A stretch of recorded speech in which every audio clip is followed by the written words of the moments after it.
इस वीडियो के अंदर मैं एक्सप्लेन करने वाला हूँ battle through the haven season 5 के एपिसोड 22 को। और ये वाला एपिसोड होगा एक नोवेल बेस्ड, इसलिए स्टोरी और सीन्स आपस में मैच नहीं करेंगे, पर जो स्टोरी होने वाली वो एकदम सेम होने वाली जब एपिसोड आएगा तब। और मैं डेफिनेटली बोलूंगा ये वाला episode one of the best होने वाला है, इसलिए प्लीज पूरा देखना। तो स्टार्ट करते एपिसोड। अपनी औरत को कंट्रोल नहीं देना है। अगर उसने तुम्हारी सोल पे कंट्रोल कर लिया तो फिर वो तुम्हें कभी भी नहीं छोड़ेगी। और फिर दूसरा नंबर मैं आऊंगा उसके लिए, क्योंकि मैंने उसके साथ बहुत सारे पंगे ले रखे, इस वजह से वो मुझे तो बिल्कुल भी नहीं छोड़ेगी। पक्का वो मुझे मूली की तरह काट फेंकेगी और मैं चाहकर भी उससे नहीं बच सकता। मैं चाहे इतना पावरफुल हो जाऊं, वो बहुत ही ज्यादा पावरफुल है क्योंकि वो एक स्ट्रॉन्ग डाउजोंग है। वहीं पर स्वेलिंग पाइथन भी जियान की सभी बातें समझ जाता है और हमेशा रहता है टॉय टॉय टॉय। तभी स्वेलिंग पाइथन अपने ट्रू स्टेज में आ जाता है और उसका साइज इस बार काफी ज्यादा बड़ा था जीमा एम्पायर के कंपैरिजन में। ये सांप तो दिन दुगना रात चौगना बढ़ता जा रहा है। तभी मास्टर बोलते ये सब क्वीन मेडुसा की वजह से हो रहा है, नहीं तो ये सांप इतनी जल्दी ग्रो नहीं कर सकता है। इसको यहाँ तक आने के लिए कम से कम नहीं तो 100 साल लग जाते, पर क्वीन मेडुसा की पावर की वजह से ये सांप काफी जल्दी अपग्रेड होता जा रहा है। तभी जियान अपने विंग्स निकालता और उस सांप से बोलता चलो हमला।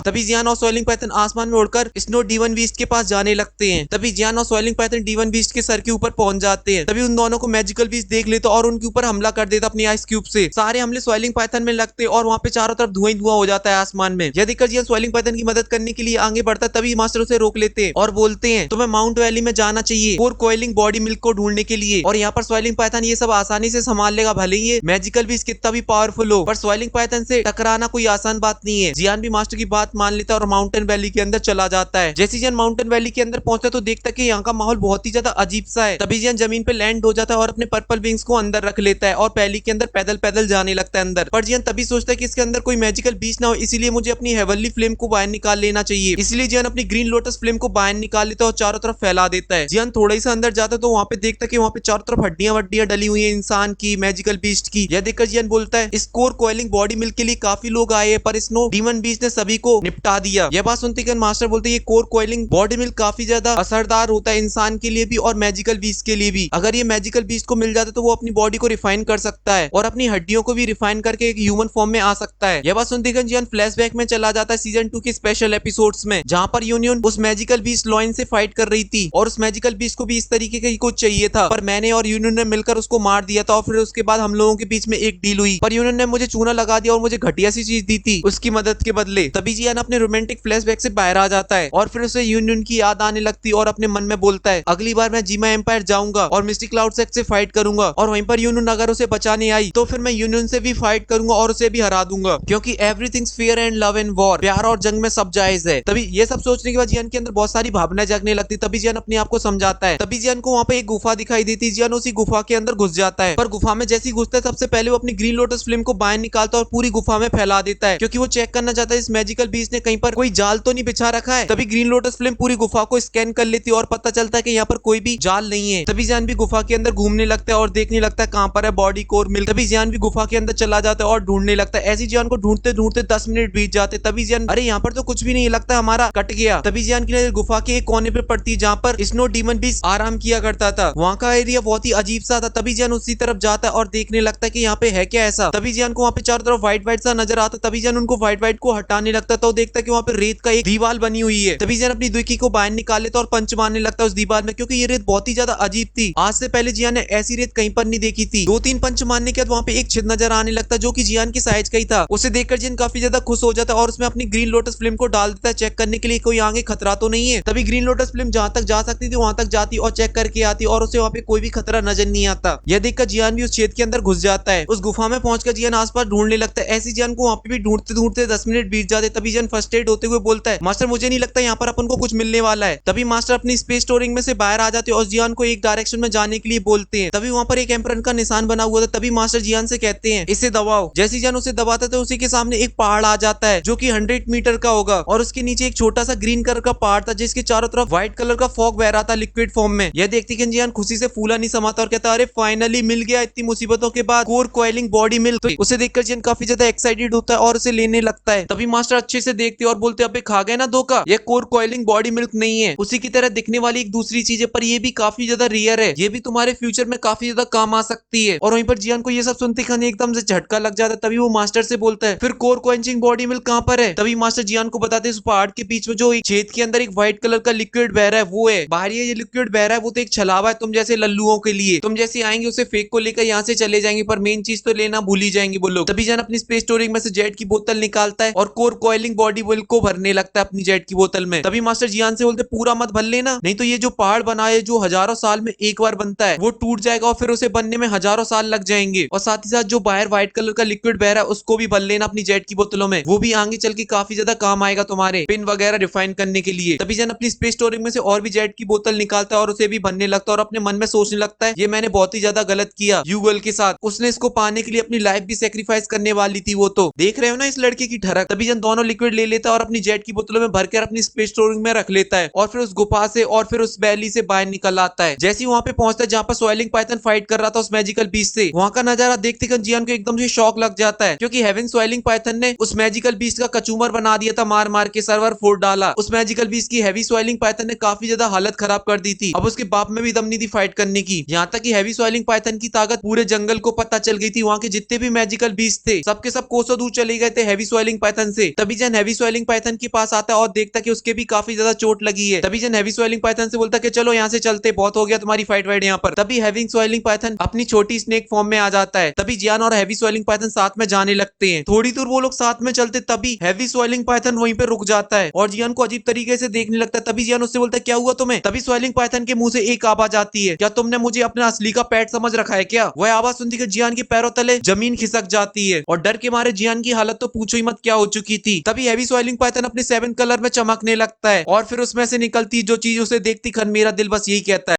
इतनी खुशी मुझे आज तक।